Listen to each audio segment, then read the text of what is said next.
Okay. Hi, Richard. How are you? Fine. It's great to be with you. Well, nice to have you on the show. Thank you for coming. We're going to be talking about debt today, which I'm interested to talk about. Your book is called The Paradox of Debt, which I think is a great title because when I grew up, I had very conservative parents who said debt was bad. You never want to get into debt. Pay cash for everything. Debt will bury you. And I believe that. And to some degree, I still believe it. However, I realize that our economy sort of operates on debt, if our government is any example. Is this book sort of like a Gordon Gekko take on debt? Debt is good, or is it a matter of balance? We say in the book that debt is both the creator and destroyer. So, the title paradox really speaks to both the Gordon Gekko side of things, but also the cautious side of things that your parents articulated. It's both things at the same time. So it is sort of a balancing act with debt, Absolutely. I know that when you apply for a loan or mortgage, the banks always do what they call an income to debt ratio. Is that a reasonable tool for them to use? It's a reasonable tool for them to use because it demonstrates whether somebody has the capacity to repay. It's also a reasonable tool to use looking at the economy as a whole, because the economy is really nothing more than the sum of all the businesses and households in it. So we also look at the debt to GDP ratio of the United States and other countries. Would you look at that if somebody was applying for a mortgage?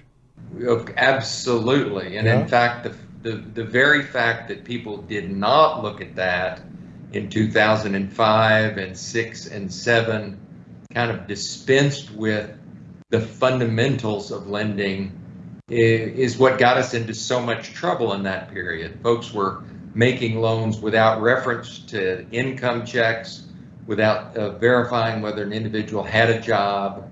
So it's a very foundational tool. Okay, that's a good point. There was something called derivatives that I heard thrown around at that time a lot. Mortgage derivatives or something like that. What was that all about? Derivatives are actually what I would consider a very sophisticated form of debt. You are betting on something. In the case of the mortgage derivatives in 2007, which is when most of them were put on the books, kind of in '06 and '07, folks were betting that mortgages would go bad, and people on the other side of the derivative transaction, because it takes two sides, were betting that they would not go bad. And obviously they did, and mayhem ensued. So the people that were betting that they went bad made a lot of money, presumably, when everything went They bad. made enormous amounts of money. There were some individuals that really stepped out in a major way because things seemed to be going so egregiously wrong, and they made hundreds of millions and in some cases billions of dollars. And other people lost their shirt, lost their house, lost everything. Well, and then the institutions that kind of blithely wrote the other side of that derivative contract also, effectively went under. One of the more famous ones being AIG, the insurance company at that time. I think even Fannie Mae and Freddie Mac had to be bailed out, didn't they? Absolutely. Not to mention many major banks. I mean, it was a genuine financial crisis, of the highest order. Okay, so to parallel that to consumer debt and personal debt, which I think would be of more interest to my audience, how does one balance? I mean, is there any rule of thumb, like for me personally or for anybody, to say, okay, I need to have this much debt, or could have this much debt, but I don't want to have this much debt? Is there a balance? I mean, is there a way to do that? I think that your parents had, a lot of wisdom. I think it is in the best interest of most consumers to restrain the amount of debt that they enter into. They certainly don't want to incur so much debt that they simply have no other free money at the end of a given month to do other things. They don't want to stretch to make payments. And I think it's probably better if they have the discipline to really leave a lot of leeway in what they do, even if that means buying a somewhat smaller house or a somewhat more modest car.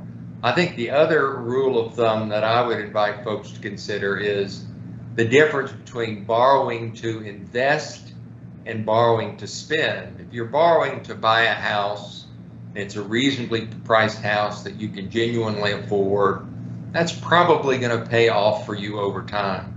If you're borrowing to spend, if you borrow to go on a vacation, that's the kind of borrowing I think that you largely should avoid where possible. What about margin? I mean, that's borrowing to invest, but people have lost a lot of money if the stock goes the wrong direction. Yeah, margin debt is famous, as a way to enter into the stock market game. It was obviously very famous back in the 1920s when margin rules let you, only put up 5 or 10% of the value of a stock. More recently, that's 50% of the value of the stock, typically. But even there, I think you really ought to know what you're doing to be willing to use margin debt, or what we would call leverage, to acquire stocks. So, the simple rule of thumb is that if you use leverage, you can make twice as much on the upside, but you'll lose twice as much on the downside. And I'm not sure that's the kind of trade-off most folks ought to be making. Well, it's risky to say the least. So the book that you wrote, The Paradox of Debt, who did you write it for specifically? Is it for the average person, or is it for corporations, or for everybody?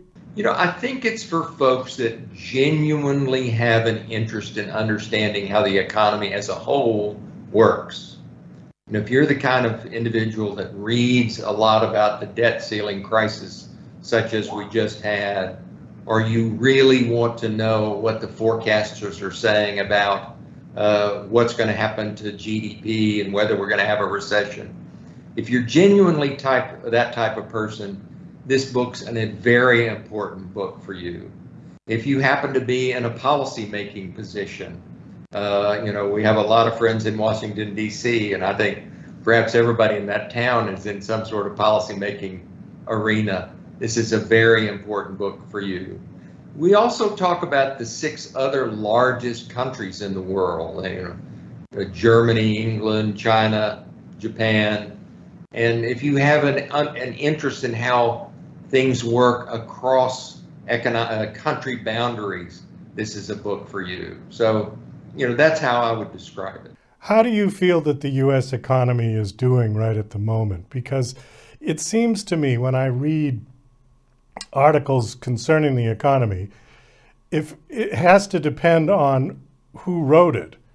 Because from the liberal left side, they're saying it's wonderful, it's peachy, it's great. And from the conservative right side, they're saying it's awful, that the inflation is strangling the average consumer. And I don't get a clear picture unless I just sort of take both sides and average it and go down the middle. Which is not a bad strategy. No, I think, in a political context, whichever party is not holding the presidency is going to decry the economic performance, and whichever party has the incumbent president is going to talk about how great the economy is. But realistically speaking, when we look at the U.S. economy versus the other major countries around the world, we're doing okay. China's in a world of trouble now. We've all seen and read how the UK has more than its share of troubles now. Relatively speaking, the U.S. is doing okay. I personally don't feel like The Fed needs to have interest rates as high as they are, and that probably is going to slow the economy down. We'll either have slower growth or perhaps even a mild recession, but we're not going to have a financial calamity on the order of the 07-08 crisis. I think we're just going to muddle along here for a couple of years. Hopefully, inflation will continue to improve. The Fed will feel like it can back off interest rates. And in that case, I think we'll be just fine. So what's the takeaway from the book? What do you hope people get out of it? Well, first and foremost, I want them to understand the economy better. And I think most of the economics profession has examined the economy without reference to debt. I mean, that's why the economics profession writ large completely missed seeing the 08 crisis. It was a debt crisis. Conventional economics doesn't really look at debt. So we want folks to understand the role of debt, both the good side and the bad side. And we end up discussing a lot of policies that we think can improve things, be it monitoring debt trends for potential crises, be it ways to kind of create some sort of fair debt amnesty type programs. So we think there's a lot there, but at heart, we just want folks to understand things in a more holistic way. Okay, you mentioned fair debt amnesty, and we got just a couple minutes, but I want to hit on the student loan debt issue. Biden has been trying to forgive student loan debts. I guess it got shot down by the Supreme Court, and now he's trying to come up with another plan. Do you think that's a fair thing for them to be doing? You know, I think the fairness of that program was a difficult thing, and that's why I think it did not go any further. Because, you know, if you forgive the debt of person A who never got around to repaying their debt, how is that fair to person B who was in identical circumstances, worked 2 or 3 extra jobs and paid off their student debt? So it missed, I think, addressing the fairness issue. You know, in my book, I talk about perhaps a program where someone can undertake a certain amount of community service to help bring about early amnesty from their debt. But whatever you do here, I think it needs to address the fairness question. The book is called The Paradox of Debt, A New Path to Prosperity Without Crisis. My guest is Richard Vague. It says the book releases on July 11th. Is that correct? Just a couple of days from now. A couple of days. Okay, great. Well, we do have to wind this down. Thanks so much for coming on. Do you have a website you want to give out? You could go to paradoxofdebt.com, or you can find the book on Amazon or Barnes & Noble. Okay, is pre-order available now? Absolutely, and in fact, they're actually sending the book out. We've made some early bestseller lists at Amazon and Barnes & Noble, so we've been very gratified with the response. Oh, terrific. Well, thank you so much for coming on this show. This was a nice conversation, and best of luck with the book launch. Hope it does well. Thank you so much for having me.